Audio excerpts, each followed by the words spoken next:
May sa pinatatayo kong bahay. Ayan po, patayo kong bahay.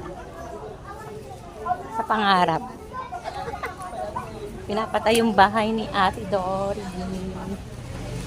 Ayan, dinalong. Ito oh. Ito yung banyo. Oo, wala nga naman. Kwarto pa yan. Ayun, ito kwarto. Lalagyan pa ng lupa. Ito sana kwarto ko. Diyan? O pwede naman. Diretso tindahan. Kwarto ko yan. Tapos palagyan mo ng tindahan. Pag pagod ka, humiga ka lang. Di ba?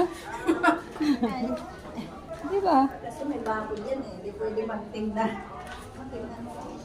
Hindi, lalagyan mo ng ano.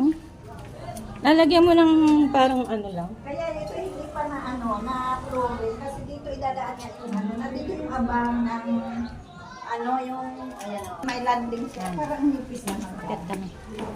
Ang nipis Ay, lalagyan pa naman ata ito ng ano. Basta ba pinuli din nila yung bakal eh. Kasi importante dyan yung bakal.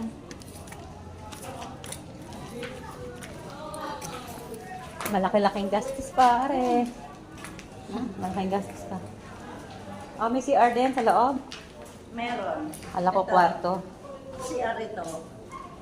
Paano po ito? Kwarto po ito? Bale, ang kwarto dito sa taas ay 3.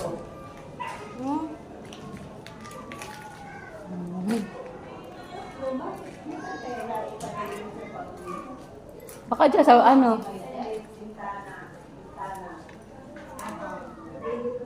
Lawak.